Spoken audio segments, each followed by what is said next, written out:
tous bien-aimés, bienvenue sur Vie TV. Aujourd'hui, on va étudier un cas pratique de la prière que nous avons évoqué depuis plusieurs semaines. On va procéder à un cas pratique sur la base d'un courrier que j'ai reçu d'un jeune garçon qui m'a demandé comment est-ce qu'il peut faire pour devenir une personne qui aime Dieu, une personne qui est attachée avec Dieu, une personne qui parvient à connecter avec Dieu. Mais avant de rentrer dans le vif du sujet, je vous rappelle que les inscriptions sont ouvertes pour l'école des passionnés de Dieu. Je vous ai mis un lien juste en bas de cette vidéo. Le début de la prochaine session est fixé pour le 19 juin prochain. Le sujet qu'on aborde aujourd'hui est hyper important et c'est pour cela que je t'invite à écouter de manière très attentive parce que ce que tu vas écouter va changer ta vie. Donc pour commencer, on va lire le courrier du bien-aimé. Bonjour Tata Josiane, soyez bénis pour tout ce que vous faites, vous et le pasteur Serge ainsi que tout le corps pastoral. Voilà, j'ai un problème dans ma relation avec Dieu que je ne comprends pas. Je n'arrive pas à être attachée à lui malgré toutes mes démarches dans la prière. J'ai jeûné, fait des veillées de prière, retraite personnelle, prière d'accord, prier pour les autres, éloignement des réseaux sociaux. J'en ai même parlé à des personnes dans mon église, mais il n'y a rien, toujours en blocage. J'ai pourtant un sincère désir de repentance. Je ne m'approche pas de lui pour avoir quelque chose de ce monde, travail, mariage, ainsi de suite. Juste lui-même, être attaché à lui, avoir une relation avec lui, mais il n'y a rien. Je ne comprends pas où est le problème, pourquoi je ne suis pas attachée. Du coup, mon comportement est bizarre. Il ne reflète pas du tout Christ, car il n'est pas pleinement formé en moi. Et en plus de ça, je suis un procrastinateur et paresseux dans mes études. Une telle vie sans Christ ne mérite pas d'être vécue. J'ai besoin que vous priez pour moi, s'il vous plaît, afin que Dieu se révèle à moi pour découvrir le problème, pour être attaché à Christ, ou même si vous avez des conseils à me donner. Vous êtes dans mes prières, que Dieu vous fortifie. Alors, la première des choses que j'ai envie de dire à ce frère, je lui ai déjà répondu, on va voir la réponse que je lui ai proposée dans les minutes qui suivent, mais déjà je voudrais te féliciter, je ne te l'ai pas dit quand je t'ai répondu par mail, mais je tiens à te féliciter, parce que s'intéresser à ce genre de choses à l'âge où tu es, parce que tu n'es qu'un adolescent, c'est quelque chose d'extraordinaire. En plus de cela, tu admets que tu as un problème dans ta relation avec le Seigneur, tu admets que tu n'aimes pas encore Dieu, tu admets que tu n'es pas attaché à Dieu, malgré le fait que tu appartiennes déjà à une église, malgré le fait que peut-être même tu sers déjà Dieu dans ton église locale, malgré le fait que tu connaisses beaucoup de choses sur le plan spirituel, malgré le fait que tu connaisses la Bible, plus ou moins, tu as quand même l'humilité d'admettre que tu n'aimes pas le Seigneur de tout ton cœur. Tu as l'humilité d'admettre que ton cœur n'est pas attaché à Dieu. Et ça, vraiment, c'est la première étape de la guérison. Parce que tu as réussi à admettre que tu as ce problème. Parce qu'il y a beaucoup de gens qui sont dans ta situation, qui ont du mal à l'admettre. Et quand tu n'admets pas que tu as un problème, il n'y a pas de diagnostic. Donc, la guérison est impossible. Donc déjà, c'est ce que je tenais à dire au bien-aimé. Et donc, on va voir la réponse que je lui ai apportée. Et je voudrais que pendant que je vais lire ces réponses que je lui ai apportées, parce que je lui ai donné les étapes qu'il devait suivre pour pouvoir obtenir sa délivrance, je voudrais que tu t'identifies à lui. Lui, il a un problème d'attachement avec Dieu. Peut-être que toi, tu as un problème de rejet, un problème de maladie. Peut-être que tu es souffrant dans ton corps. Peut-être que tu demandes quelque chose à Dieu. Tu demandes un travail, un mari. Tu demandes quelque chose à Dieu. Je voudrais que tu t'identifies à ce frère par rapport à toutes les étapes que je vais citer. Parce que pour tous les sujets de prière, c'est exactement la même chose. Donc, voilà la réponse que j'ai apportée au frère. Bonjour frère, tu as besoin de rencontrer personnellement Dieu. Je te suggère de prier ardemment le Seigneur de se révéler à toi. Parce que le jour où Dieu se révélera à toi, tu vivras une sorte de coup de foudre spirituel qui te rendra spirituellement addict à sa présence et à tout ce qui le concerne. Et cela sans effort particulier. Donc la première des choses à faire, si tu rencontres ce genre de soucis, c'est-à-dire que si tu sens que tu n'arrives pas à t'attacher à Dieu, tu n'arrives pas à le mettre au centre, tu n'arrives pas à l'aimer passionnément selon son plus grand commandement, la première des choses, c'est de le porter en prière. Déjà, le fait d'avoir le désir d'aimer Dieu, c'est quelque chose de formidable, c'est quelque chose d'extraordinaire. Mais seulement, Dieu nous demande dans sa parole de prier. La prière, comme je l'ai dit, c'est le moyen pour nous d'amener les choses à l'existence, d'amener les choses à la manifestation. Il y a beaucoup de gens qui commettent l'erreur de se dire, de toutes les façons, Dieu sait, donc il va le faire. Non, si tu n'as pas élevé le sujet de prière au Seigneur avec foi, ça ne va pas se passer. Et c'est pour ça que la première chose que je lui ai demandé de faire, c'est de prier, c'est de porter ce sujet en prière. Et quand tu pries, tu prends Dieu à témoin. Tu prends Dieu à témoin parce que, comme je l'ai dit dernièrement, il est le Dieu qui veille sur sa parole pour l'accomplir. Il veille sur sa parole, pas sur tes intentions, pas sur tes pensées, pas sur les sujets de tes pleurs, mais il veille sur sa parole. Donc, Quand tu veux faire une prière efficace, une prière qui touche le cœur de Dieu, il faut que tu lui rappelles sa parole. Il faut déjà que ta prière soit conforme à sa volonté, comme on l'a vu récemment. Parce que la parole de Dieu nous dit que nous avons auprès de lui cette assurance que si nous demandons quelque chose conformément à sa volonté, il nous exauce. C'est Dieu qui l'a dit. Et comme il n'est pas un homme pour mentir, ni fils d'un homme pour se repentir, et qu'il nous demande de le prendre à témoin, de lui rappeler sa parole, de réveiller sa mémoire, parce qu'il est un Dieu qui veille sur sa parole pour l'accomplir, tu prends cette parole, tu lui dis Seigneur, ma prière est conforme à ta volonté. Parce que quand tu pries pour devenir un amoureux de Dieu, pour aimer Dieu de tout ton cœur, c'est son plus grand commandement, donc c'est conforme à sa volonté. Donc il n'y a aucune raison que le Seigneur ne t'entende pas. Il n'y a vraiment aucune raison. Mais il faut que tu respectes le process de Dieu. Et le process de Dieu veut que tu cries à lui en t'appuyant sur sa parole. Donc là, tu lui rappelles cette parole de 1 Jean chapitre 5 au verset 14, mais vraiment avec foi. Et ensuite, tu lui rappelles Jérémie 29, 13, qui dit, vous me chercherez et vous me trouverez si vous me cherchez de tout votre cœur.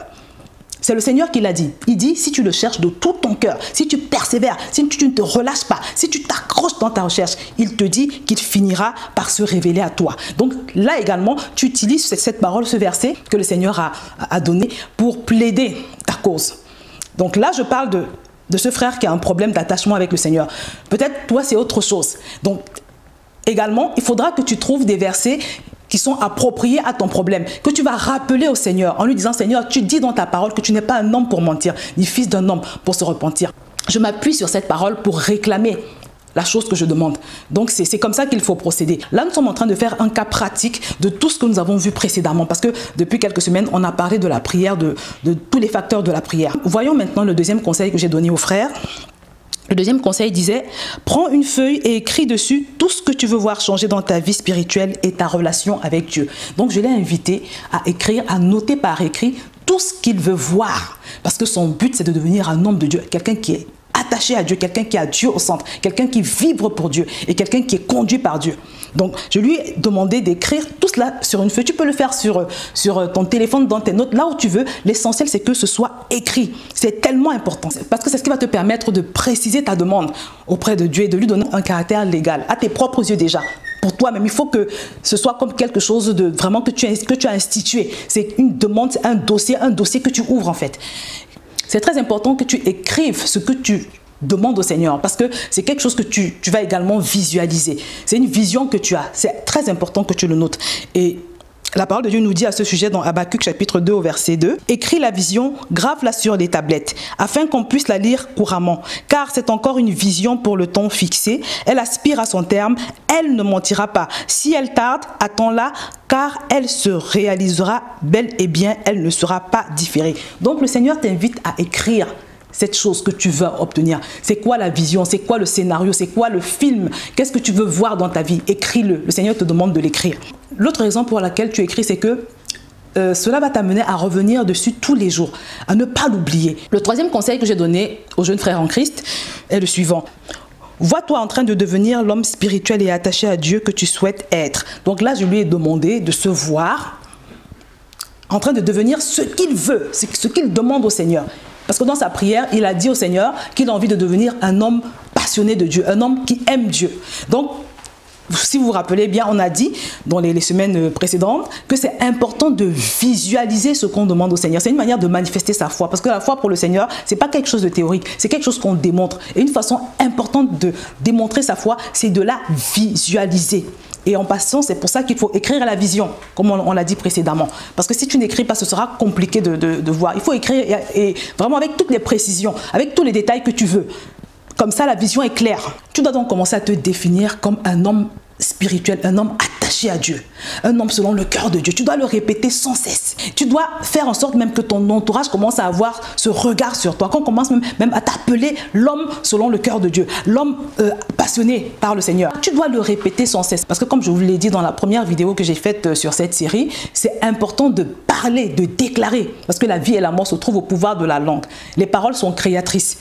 Et on va lire un verset là-dessus pour vous démontrer la puissance qu'il y a dans le fait de parler, de dire des choses, surtout quand elle s'appuie sur ce que le Seigneur a dit. On va lire, je lis dans Matthieu chapitre 12 au verset 35. « Car c'est de l'abondance du cœur que la bouche parle. L'homme bon tire de bonnes choses de son bon trésor, et l'homme méchant tire de mauvaises choses de son mauvais trésor. Car par tes paroles, tu seras justifié, et par tes paroles, tu seras condamné. » La Bible nous dit que par nos paroles, nous serons justifiés, par nos paroles, nous serons condamnés. Et la première partie du verset nous dit que l'homme bon tire de bonnes choses de son bon trésor et l'homme méchant tire de mauvaises choses de son mauvais trésor. Donc, les paroles que tu as, si elles sont mauvaises, ou alors ce que tu penses même de toi d'une manière générale de ta vie, si c'est quelque chose de mauvais, si tu as des mauvaises pensées à l'intérieur de toi, tu vas finir par avoir une mauvaise récolte. C'est ce que ce passage nous dit. Parce qu'en plus, on a tendance à répéter les pensées qu'on a. On a tendance à ressortir par la bouche et même par nos attitudes les mauvaises choses qui peuvent être à l'intérieur de nous, les mauvaises pensées. C'est pour ça que c'est important d'avoir une bonne perception de soi-même, de se voir tel que Dieu nous voit et de le déclarer. Et ce verset nous dit que nous allons en tirer une récolte. Et c'est pour ça que la phrase se termine en disant que par nos paroles, nous serons justifiés et par nos paroles, nous serons condamnés. Donc, c'est très important. Et j'en profite pour te dire, mon frère, que tu dois arrêter de dire que tu es un procrastineur paresseux. Non. Même si c'est la réalité, ce n'est pas la vérité. Ce n'est pas ce que Dieu dit de toi. La parole de Dieu dit que tu es un homme de valeur. Elle dit que tu es un fils de Dieu. Un fils de Dieu, c'est quelqu'un qui est rempli du Saint-Esprit. Et un fils de Dieu a le Saint-Esprit. Et qui dit avoir le Saint-Esprit dit avoir la sagesse, avoir la diligence.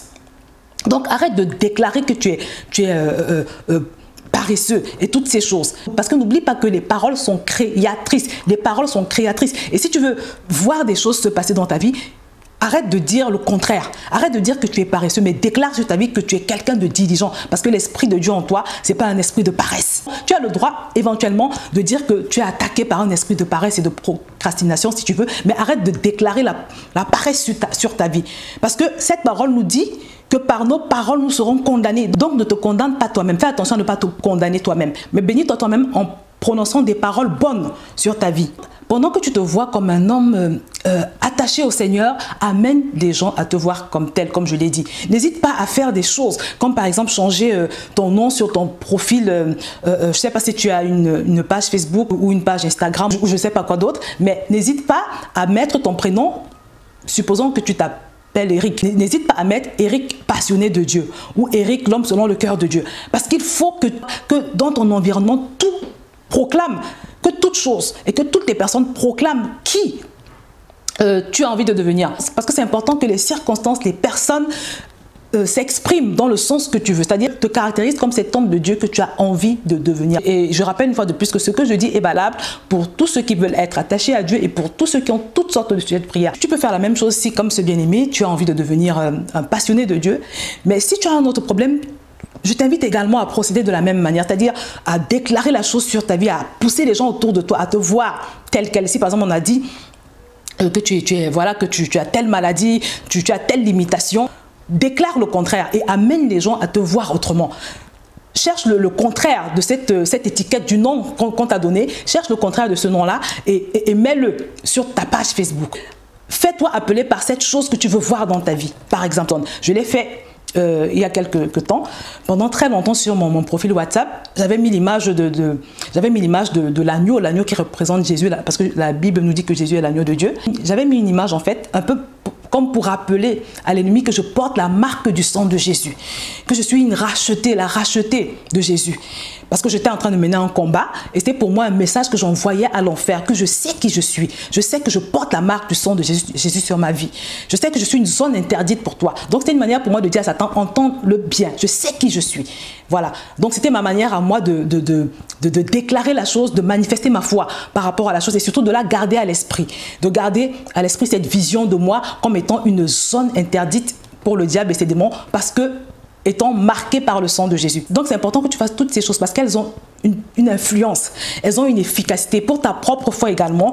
Et parce que comme je l'ai dit, les paroles sont créatrices. La vie et la mort sont au pouvoir de notre langue. Par nos paroles, nous sommes soit justifié, soit condamné. C'est Dieu qui l'a dit. Et comme je le dis toujours, il n'est pas un homme pour mentir, ni fils d'un homme pour se repentir. La quatrième chose que j'ai demandé au bien-aimé, c'est de remercier également Dieu chaque jour pour son exaucement. C'est très, très important. Parce que cela montre ta foi. Cela démontre ton expectative. Personnellement, j'ai noté tous mes sujets de prière sur les notes de mon téléphone et chaque jour, je me remets devant ces sujets de prière. Je me visualise ayant déjà obtenu ces choses, je les rappelle au Seigneur en lui disant que je sais qu'il ne me décevra pas parce que mes sujets de prière sont conformes à la volonté de Dieu. Donc je lui dis chaque jour merci en avance pour ce que je crois qu'il a déjà fait. Donc c'est ce que je lui ai demandé de faire, de remercier Dieu chaque jour en lui disant Seigneur, merci Parce que je sais que tu feras de moi l'homme de Dieu, l'homme selon le cœur de Dieu, l'amoureux de Dieu, le passionné de Dieu que tu as prévu que je sois, parce que ça correspond à ta volonté. Donc je lui rappelle tous les jours en fait. Toi également, quel que soit ce que tu peux être en train de demander au Seigneur, tous les jours, mets-toi devant ta liste et remercie-le pour chaque chose. Prends le temps de lui rendre grâce pour chaque chose. Parce qu'en plus, il y a une puissance de multiplication dans l'action de grâce. Vous voyez, au moment de multiplier les pains et les poissons, quand Jésus s'est retrouvé devant une foule immense qui devait nourrir, il a rendu grâce. Et les quelques pains et les quelques poissons se sont transformés en des milliers de pains et en des milliers de poissons. Donc, il y a également une puissance de multiplication dans l'action de grâce. Donc, chaque jour, rendre grâce à Dieu pour ce qu'on croit qu'on a déjà obtenu. Seigneur, je te remercie pour ma guérison de cette maladie. Je crois qu'elle va se manifester parce qu'en plus, Jésus a déjà payé ce prix-là à la croix. À la fin de son calvaire, c'était écrit, tout est accompli. Seigneur, je te remercie pour mon mari qui arrive, pour l'homme de gloire qui arrive. Seigneur, je te remercie pour ce diplôme que je vais avoir. Seigneur, je te remercie pour cette maison que je t'ai demandé, pour ce nouvel appartement que je t'ai demandé. Je te dis merci en avance parce que je sais que tu vas me donner tout ce qui existe de meilleur. Et j'insiste sur le fait que quand tu rends grâce sur tes sujets de prière tous les jours, il faut vraiment que tu sois dans l'expectative. Écoutez-moi très bien, ce que je dis est très important. C'est indispensable d'être dans l'expectative de ce que tu demandes au Seigneur. C'est-à-dire au moment où tu lui rends grâce pour ce que tu lui as demandé, tu dois avoir l'attitude de... Alors imaginons que peut-être que ton père part dans un pays lointain que tout le monde n'a pas l'opportunité de visiter. Et avant qu'il parte, tu lui avais demandé de t'acheter une liste de choses en fait. Tu lui as demandé de te faire des courses. Quelle sera ton attitude? Je suppose que tu vas attendre, tu vas compter les jours jusqu'à ce qu'il arrive. Et même des fois, tu vas te surprendre en train de rêver quoi, sur les choses que tu lui auras demandé. Donc, tu es dans l'attente parce que tu sais que tu lui as demandé de te ramener les choses. C'est cette attitude que Dieu attend de toi. Si tu pries et que tu oublies tout de suite ce pourquoi tu as prié ou bien tu négliges, ça veut dire que tu n'es pas dans la foi parce que tu n'espères pas. Et je peux te promettre qu'il n'y a aucune chance que tu puisses obtenir ce que tu as demandé au Seigneur. Surtout si c'est le diable qui est derrière ton blocage. Donc c'est important d'être dans l'expectative. La foi s'attend à recevoir. Et c'est pour ça que dans le verset qu'on a lu dans Habakkuk tout à l'heure, il est écrit « Attends-toi à la vision, attends-la, parce qu'elle ne tardera pas, elle ne ment pas. » C'est indispensable d'attendre, mes bien-aimés. Tu ne peux pas demander quelque chose au Seigneur et ne pas être dans l'attente. Et ne pas tous les soirs le remercier pour ce que tu as demandé. Ne pas tous les soirs te voir dans ce que tu as demandé. Le Seigneur m'a dit un jour que quand tu demandes dans la prière, en fait, tu es en train de faire le scénario de ce que tu veux voir arriver. Maintenant, si tu demandes et que tu oublies ou bien que tu négliges, ça veut dire que tu ne vas jamais pouvoir tourner le film. Et tu vas encore moins avoir la possibilité de le voir sortir. Donc, mes bien-aimés, à chaque fois que vous priez, il faut être dans l'expectative et rendre grâce à Dieu tout le temps. Seigneur, je te bénis. Parce qu'on a dit que quand ta prière est conforme à la volonté de Dieu, il n'y a aucune raison qu'il ne te la donne. Donc, c'est important d'attendre, de rendre grâce dans une attitude de quelqu'un qui espère en fait. Parce que c'est ça la foi. En sachant que la foi déplace les montagnes. Donc, quand tu pries, tu dois avoir l'attitude de quelqu'un qui a passé une commande sur un site, par exemple, et qui guette son colis. Parce que quand tu passes des commandes sur Internet, je suppose que tu guettes ton colis, tu es dans l'attente. C'est la même attitude. C'est indispensable. Et c'est pour ça que la parole de Dieu nous dit en Marc chapitre 11 au verset 24, « C'est pourquoi je vous dis, tout ce que vous demanderez en priant, croyez que vous l'avez reçu et vous le verrez s'accomplir. » Donc c'est clair, hein? Jésus nous dit que si tu crois que tu l'as obtenu, tu vas voir la chose, tu finiras par l'avoir. Ça prendra le temps que ça prendra, mais tu finiras par l'avoir. Le dernier conseil que j'ai donné aux frères, c'est le suivant. Fais ces prières sans jamais t'arrêter avec persévérance et un cœur sincère et Dieu finira par se révéler à toi.